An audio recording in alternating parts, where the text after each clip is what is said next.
Start करते कुछ बहुत बढ़िया टॉपिक से जो आप लोगों को क्लास 11th में भी आएगा, मतलब क्लास 11th में मैथ्स में आएगा, राइट। और हमारे इसमें हम जब कुछ पॉलिनोमियल सॉल्व करेंगे लेसन नंबर 3 में, ठीक है। लेसन नंबर 3 में हम जब कुछ पॉलिनोमियल सॉल्व करेंगे तो ये भी मेथड अप्लाई करना पड़ता है, ठीक है। पॉलिनोमियल्स हो गया, मतलब लेसन नंबर 3 हो गया, लेसन नंबर 5 हो गया, ओके। इसमें ये वाला कुछ टॉपिक्स आते हैं जो कि मैथ्स के टॉपिक्स है, इसीलिए मैं आप लोगों को बता रहा हूँ। तो आज के टॉपिक्स रहेंगे हमारे डिटरमिनेंट, ठीक है। डिटरमिनेंट आई थिंक ये आप लोगों ने 9th या 10th में किए होंगे स्टेट बोर्ड में। आई थिंक मुझे याद नहीं मैथ्स में आप लोगों ने किए हो कि नहीं किए हो, ठीक है। तो डिटरमिनेंट किसे कहा जाता है? द एक्सप्रेशन कुछ ऐसा आप एक्सप्रेशन लिखोगे, ठीक है, मॉड में ए बी, ठीक है, सॉरी इस साइड आएगा बी और ये होगा सी और ये होगा टी, ठीक है। Is called determinant, is called determinant. इसको आप डिटरमिनेंट करोगे of second order. Second order का मतलब क्या होता है? सेकंड ऑर्डर का मतलब ये क्या है, यहाँ पे दो रो और दो कॉलम है, दो रो, ये दो रो यानी 2 into 2 का है। ये जो डिटरमिनेंट है ये 2 into 2 का है, इसीलिए इसको सेकंड ऑर्डर। अगर मैंने ऐसा लिखा A B C D E F, ठीक है, एक्स वाई जेड, तो बताओ ये कितने कितने का डिटरमिनेंट बना? रुद्रा बताओ ये कितने का डिटरमिनेंट बना, कितने ऑर्डर का डिटरमिनेंट बनेगा? गौतम ये बनेगा 3 रो और 3 कॉलम यानी 3/3, यानी थ्री ऑर्डर का या थर्ड ऑर्डर का, राइट ना। ये क्या बनेगा आपका? थर्ड ऑर्डर का बनेगा, राइट ना। तो ऐसे ये होता है रो और कॉलम होता है, आप लोगों को पता है। तो वर्टिकल में ये है वर्टिकल, ये जो वर्टिकल है इसको बोलेंगे हम कॉलम, ठीक है ना, इसको क्या बोलेंगे हम? कॉलम बोलेंगे। और ये जो हॉरिजॉन्टल है बेटा इसको हम बोलेंगे रो, इसको हम बोलेंगे रो। गुड मॉर्निंग मुस्कान, इसको हम रो बोलेंगे, ठीक है। तो ये 3 into 3, 3 रो और 3 कॉलम का आपका एक डिटरमिनेंट हो गया। अब बोलोगे सर इसको सॉल्व कैसे करते हैं? तो देखो इसको सॉल्विंग का मेथड क्या होता है, सॉल्विंग का मेथड क्या होता है। जैसे आपके पास क्या है, ए सी बी और डी, कुछ ऐसा है, ठीक है। इसको कैसे करते हैं? ऐसे देखो, जैसे एरो बना रहा है वैसे याद रखना, ए इंटू डी और सी इंटू बी, ठीक है। ए इंटू डी बीच में माइनस होगा, राइट ना, बीच में माइनस होगा और उसके बाद होगा बी इंटू सी का या सी इंटू बी का, जो भी लिखो। समझ आ गया? तो डिटरमिनेंट को आप लोग कुछ इस तरीके से या फिर कुछ इस ढंग से आप सॉल्व करोगे, ओके। अब इसका एक एग्जांपल देता हूं और मैं एक एग्जांपल आप लोगों को सॉल्व करके बता रहा हूं, ठीक है। जैसे आप लोगों को क्वेश्चन दिया है, इवैल्यूएट एक क्वेश्चन दिया है। क्या दिया है क्वेश्चन में? 6 7 -3 -2, ठीक है, ऐसा कुछ दिया है, ठीक है। अवेश बताओ मेरे को बेटा इसमें से ए क्या है, बी क्या है, सी क्या है, डी क्या है, जल्दी बताओ।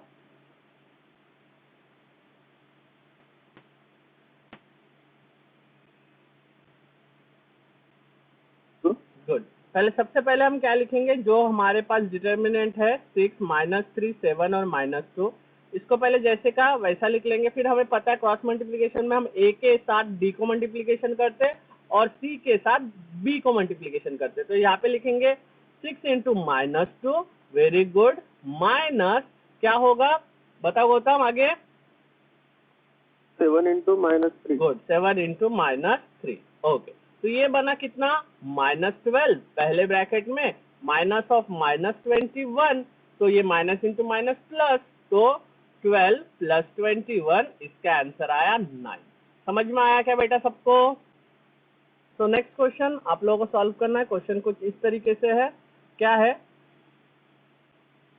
5 2 -1 और -3, ठीक है। इसको हम ऐसे भी लिख सकते हैं, ठीक है, ऐसे भी बॉक्स में डालते हैं, कोई प्रॉब्लम नहीं, लेकिन इसको मैट्राइसिस बोलते हैं, राइट। ऐसे बोलेंगे तो इसको मैट्राइसिस बोलते हैं, मैट्रिक्स बोलते हैं, इसको हम बोलते हैं मैट्रिक्स, ठीक है। मैट्रिक्स ऑफ, आप इसको अगर बी देते हो तो इसको बी दे सकते हो, मैट्रिक्स बी। और जब इसको इस फॉर्म में लिखते हो 5 2 -1 -3, तो ये क्या बन जाता है, डिटर्मिनेंट ऑफ बी। समझ में आया दोनों में फर्क? ये मैट्राइसेस है, मैट्राइसेस, और ये इसको बोलते हैं डिटर्मिनेंट। क्वेश्चन ऐसा कुछ पूछा जाता है आप लोगों को, find the determinant of, find the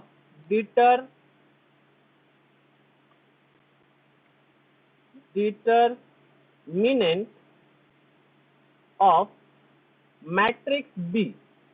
matrix B that is equal to कुछ ऐसा दिया रहेगा, तो इसका आप लोग डिटर्मिनेंट निकालना है।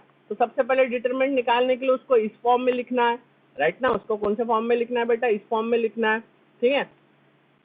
एज डिटर्मिनेंट ऑफ बी, मतलब डेट ऑफ बी, हम ऐसे लिखते हैं उसको, det of B is equal to 5 2 -1 -3। चलो मेरे को आंसर बताओ बड़ा फटाक से आप लोग, ठीक है। कुछ ऐसा आप लोगों का नेक्स्ट क्वेश्चन है, इसको सॉल्व करना। वेरी गुड, किसने तो मेरे को आंसर बता दिया है। आप लोग सॉल्व करो। तो इसको हम क्या लिखेंगे, पहले डिटर्मिनेंट के फॉर्म में क्या लिखेंगे, det determinant of A is equal to, इसको डिटर्मिनेंट यानी मैट्रिक्स है डिटर्मिनेंट फॉर्म में बनाएंगे 2 4, और फिर मैंने आप लोगों को बोला है क्या करना है, ए इंटू डी और सी इंटू बी करना है मल्टीप्लीकेशन में। तो 1 इंटू 4 और बीच में आता है माइनस, माइनस 3 इंटू 2, तो कितना बना है ये 4 - 6 दैट इज इक्वल टू -2। ठीक है, आया बेटा सबका आंसर। तो नेक्स्ट क्वेश्चन देखो आप लोगों को, if determinant of 3x - 2 7 4 is equals to 8 6 7 4, ठीक है। Find the value of x।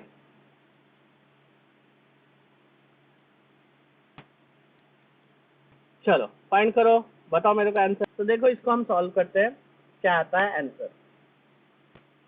Okay, तो मैंने क्या बताया आप लोगों को, इसको इसके साथ मल्टीप्लाई करना है, इसको इसके साथ करना है, तो करते हैं 3x into 4 minus of 7 into -2। तो इसको आगे हमने सॉल्व किया, ये कितना बना 8 इंटू 4, ठीक है, -7 इंटू 6।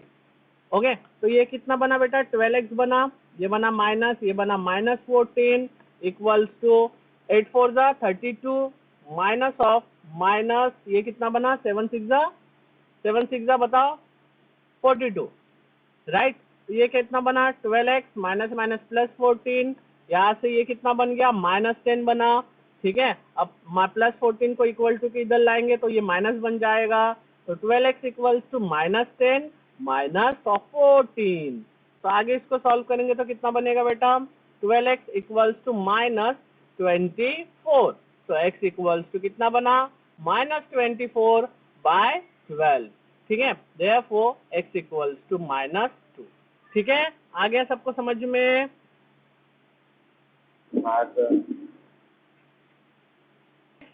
ये तो हो गया आपका डिटर्मिनेंट। अब डिटर्मिनेंट का इस्तेमाल करके ही हम, ठीक है, एक रूल बनता है जिसको हम बोलते हैं क्रैमर्स रूल, ठीक है, जिसको हम बोलते हैं क्रैमर्स रूल, ठीक है।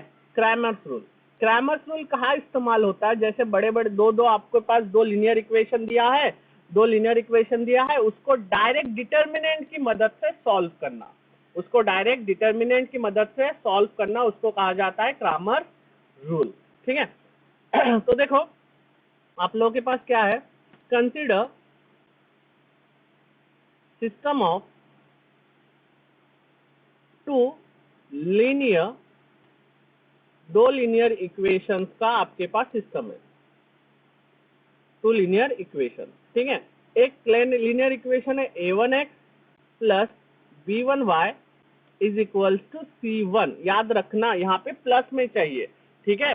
आप लोगों को नॉर्मल इक्वेशन ऑफ मोशन क्या है, ax plus by plus c equals to 0, लेकिन आपको इसको स्टैंडर्ड फॉर्म में लाना है, ax plus by equals to -c, ठीक है। -c मतलब आप लोगों को जब क्रैमर्स रूल अपनाना है तो इसको इस फॉर्म में लिखना मैंडेटरी है, ठीक है। तो ये इक्वेशन बन गया। दूसरा इक्वेशन है सपोज a2x प्लस b2y, ठीक है, y1 मत लिखना, यहाँ पे y लिखना, ठीक है, y is equals to C2।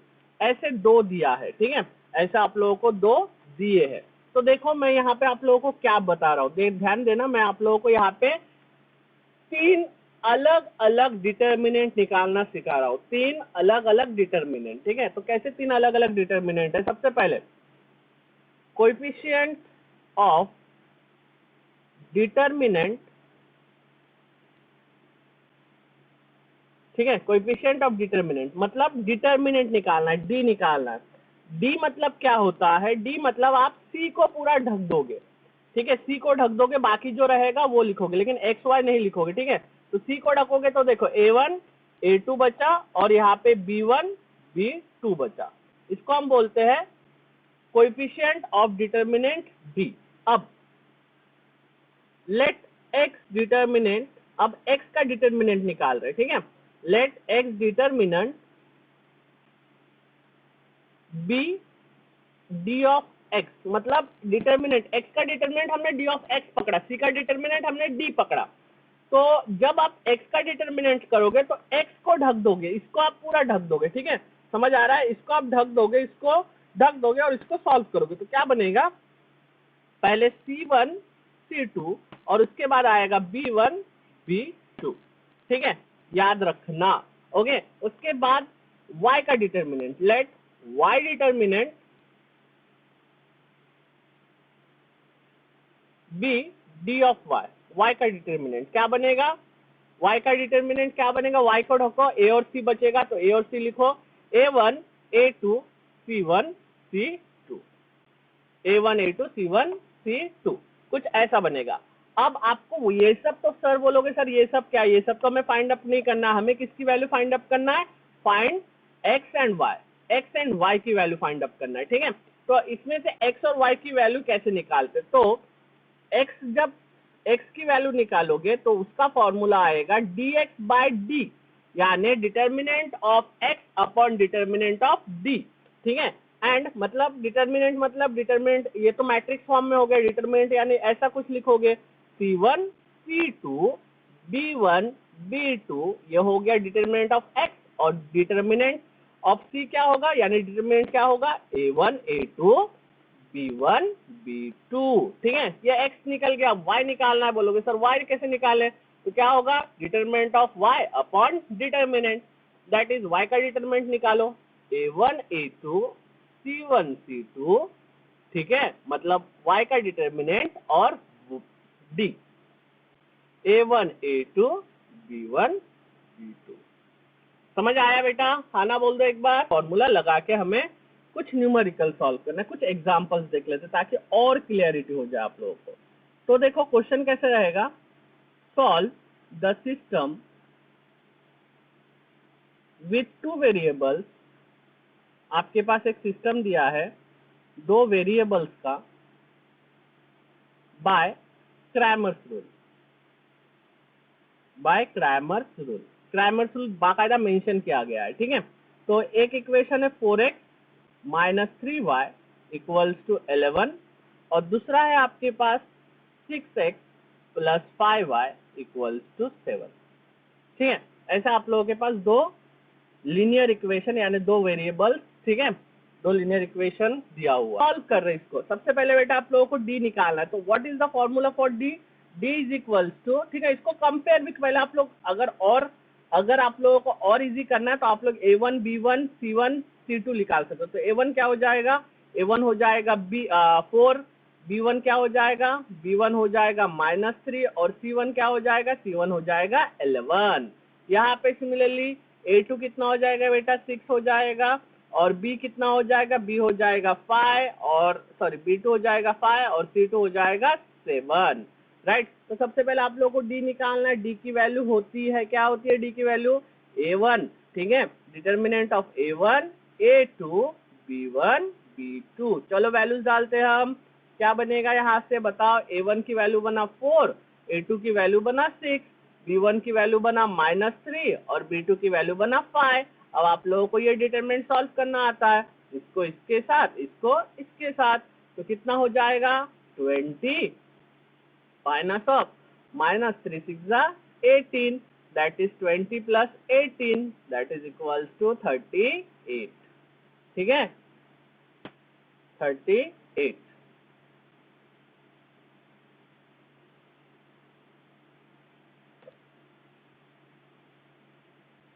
समझ में आया यहाँ तक बेटा सबको? नेक्स्ट डी ऑफ एक्स निकालना है आप लोगों को। डी ऑफ एक्स क्या आता है बेटा? C1 C2 B1 B2। चलो मैं नहीं बताऊंगा, आप लोग सॉल्व करो। D of Y A1 A2 C1 C2। चलो वैल्यूज डालो, आप लोगों के पास है, सॉल्व करो, मेरे को आंसर बताओ। राइट, ये आप लोग सॉल्व करना। उसके बाद x की वैल्यू क्या है? dx बाई डी, जो वैल्यू आया वो सब्स्टिट्यूट करोगे, और यहाँ पे y is equals to dy by D, जो आएगा उसको सब्स्टिट्यूट करोगे। चलो आंसर बताओ बेटा।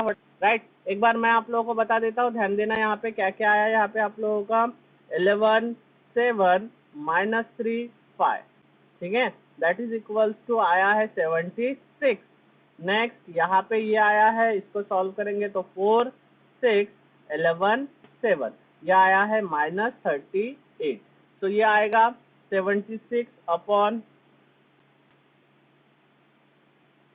38,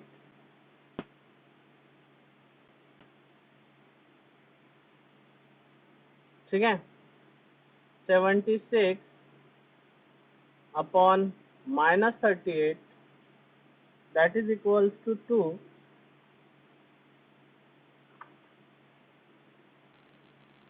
और यहाँ पे बना कितना? dy -38 upon 38 that is equals to -1।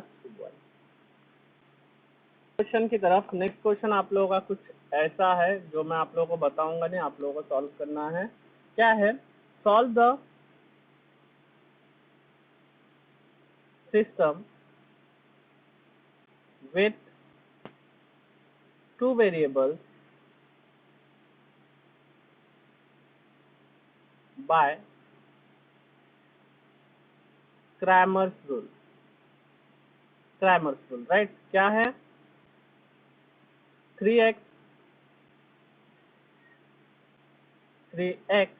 plus 5y equals to -7, और second x plus 4y equals to -14। So here अगर आप लोगों ने इसको सॉल्व किए, एक बार चेकआउट कर लो, मैं बता देता हूँ। इसको अगर कंपेयर किए तो a1 बनेगा 3, b1 बनेगा 5, और c1 बनेगा -7। और सिमिलरली यहाँ पे a1 is equals to 1, b1 is equals to 4, और c1 इक्वल्स टू -14। तो उसके बाद आप लोग d निकालते हो। d की होता है determinant a1 a2 b1 b2 that is equals to, इसको अगर सॉल्व करोगे तो a1 3 1, ठीक है, 5 4, तो ये बनेगा नियर अबाउट 7। इसके बाद आप लोग डी ऑफ एक्स निकालोगे, that is c1 c2 b1 b2, ठीक है, वो आएगा आप लोगों का कितना? वो आएगा -7 -14 5 और 4। इसको सॉल्व करोगे तो ये आएगा near about 42। Then D of Y करोगे तो ये आएगा 3 1 -7 और -14 का, that is equals to, sorry यहाँ पे आप लोगों को लिखना था, दैट इज आप लोगों का आएगा a1 a2 c1 c2, ठीक है। वेयरएज ये इसके बाद इसकी वैल्यूज डालोगे तो ये आएगा आप लोगों का 3 1 -7 -14, ठीक है, तो ये आएगा -35। उसके बाद आप लोग x निकालोगे तो x क्या होगा? D of x by D, और y क्या होगा? y हो जाएगा D of y by D. तो इसको सॉल्व करोगे तो ये आएगा माइनस, कितना आएगा? 42/7 6, और ये आएगा -5, राइट। मैं आप लोगों को होमवर्क के लिए 2 क्वेश्चन दे देता हूँ। ओके, क्या है आप लोग नोट डाउन करके रखो। या मैं तो ऐसे प्रोवाइड करवा दूंगा। Solve by Cramer's rule the system with two variables,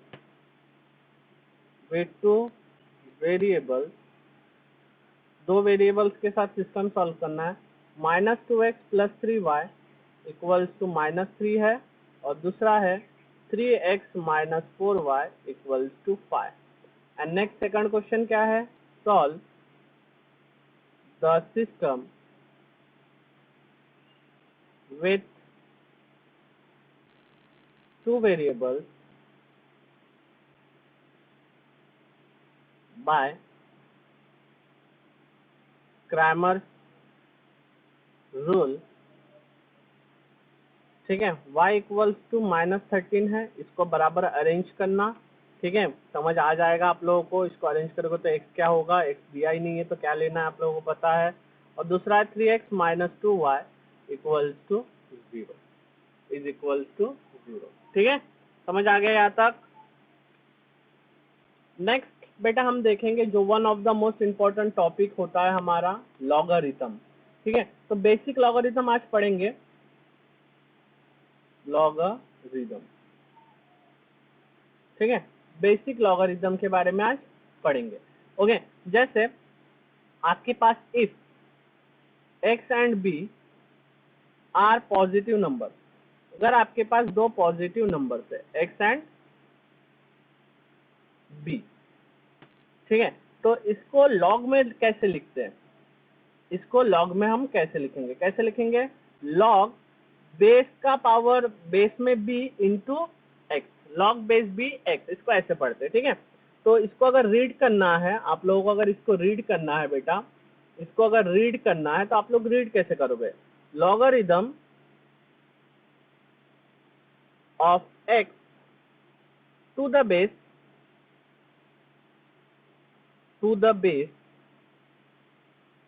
b। ठीक है, logarithm of x to the base b। ठीक है, तो इसको हम ऐसे सॉल्व करते हैं। अब देखो, एक मैं आप लोगों को बता रहा हूँ एक चीज, इक्विवेलेंट स्टेटमेंट, इक्विवेलेंट स्टेटमेंट। ठीक है, इक्विवेलेंट स्टेटमेंट कैसे होता है, what is in by equivalent statement?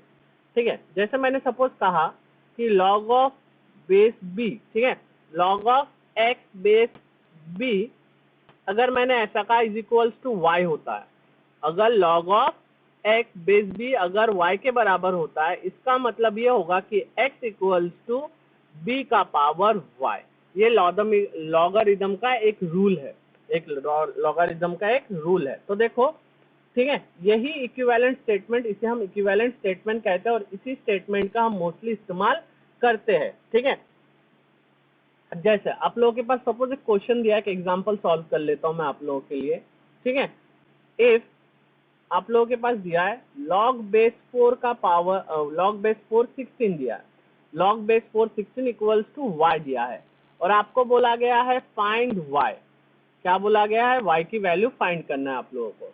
तो आप लोग क्या लिखोगे इसको? जैसे मैंने यहाँ पे बताया, क्या बताया कि आप लोगों को log 4, देखो यहाँ पे ऐसा x क्या है, आपको इन दोनों के साथ कंपेयर करो तो x क्या है? 16 है, राइट ना। 16 इक्वल्स टू क्या हो जाएगा?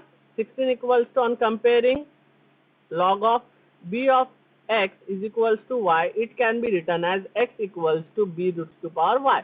मतलब log ऑफ 4, ठीक है, to the power 16 is equals to y है, तो इसको मैं क्या लिखूंगा बताओ? इसको मैं क्या लिखूंगा? 16 इज इक्वल्स टू क्या होगा? 4 का पावर y। सही है, हाँ कि ना बोल दो? राइट, तो यहाँ पे मैं जो, गुड, वेरी गुड, तो यहाँ पे क्या लिख सकता हूँ? 4 रेज टू पावर 2। अब इन दोनों को अगर मैंने कंपेयर किया इक्वेशन 1 और 2, तो हमें क्या दिख रहा है कि value of y is equals to 2। समझ आया? ये हमारा एक क्वेश्चन सॉल्व किया। अब मैं आप लोगों को और एक क्वेश्चन दे रहा हूँ, राइट। इसी तरह से आप लोगों को पूरे के पूरे क्वेश्चन करने हैं। जैसे मैंने आप लोगों को दिया फाइंड x, ठीक है, फाइंड x की वैल्यू फाइंड अप करना है if log of log base 4 of x is equals to 2, log base 4 is equals to 2। अब ये क्वेश्चन दिया तो बेटा इसको क्या करोगे आप लोग सॉल्व। सबसे पहले मैंने आप लोगों को जो बताया इस फॉर्म में लिखना सीखो, as log of b base b of x equals to y होता है। इसका मतलब हम क्या लिख सकते हैं, x equals to b raise to power y लिख सकते हैं। अब इसको इसके साथ कंपेयर करो, ऑन कंपेयरिंग, ठीक है, ऑन कंपेयरिंग करो log ऑफ 4, ठीक है, ऑफ x इक्वल्स टू 2। अब इसको हम इसके फॉर्म में लिखेंगे, कैसे लिखेंगे बताओ। x क्या है हमारा, x है, राइट ना, ओके, x क्या है हमारा, x है, ओके, b क्या है हमारा 4 है, और y क्या है हमारा 2 है। तो x क्या हो जाएगा, x equals to 4 raise to power 2 यानी 16। आ गया आंसर, आ गया आंसर। नेक्स्ट एक क्वेश्चन दे रहा हूं मैं आप लोगों को, ये क्वेश्चन देखो, राइट, क्या है question, right, right 25 equals to 5 square in logarithmic form, logarithmic form में हमें इसको लिखना है, ठीक है। तो सॉल्यूशन एज आप लोगों को पता है, एज आप लोगों को पता है क्या है, log of b of x equals to y, उसको हम लिखते हैं x equals to b raise to power y। Compare करो, ऑन कंपेयरिंग, तो देखो यहाँ पे हमारे पास कौन सा दिया है, राइट हैंड साइड दिया है कि लेफ्ट हैंड साइड दिया है, हमारे पास राइट हैंड साइड दिया है, हमारे पास राइट हैंड साइड दिया है। तो 25 equals to 5 raise to power y, यानी 5 रेज़ टू पावर y के जगह पे क्या है बेटा, यहाँ पे 2 है। चलो इसको लॉगरिथमिक फॉर्म में लिखते हैं। तो इसको लॉगरिथमिक फॉर्म में लिखेंगे तो क्या लिखेंगे, लॉग b क्या है, b है हमारा 5, तो लॉग बेस में आ जाएगा 5, x क्या है 25 इक्वल्स टू y क्या है, y है हमारा, बताओ जल्दी, y है हमारा 2। समझ आया। तो इसका आंसर क्या होगा, इसका आंसर होगा ये, ठीक है। ओके बेटा, तो दीज आर कुछ प्रॉपर्टीज है जो आप लोगों को हमेशा याद रखना पड़ता है। नॉमिनल जो हम लॉगरिथम के प्रॉपर्टी है वही है, सिर्फ बेस में b लगा है तो थोड़ा सा चेंजेस आया है, उसको आप लोगों को देखना है। तो समथिंग कुछ ये फॉर्मूला है, राइट, ओके। चलो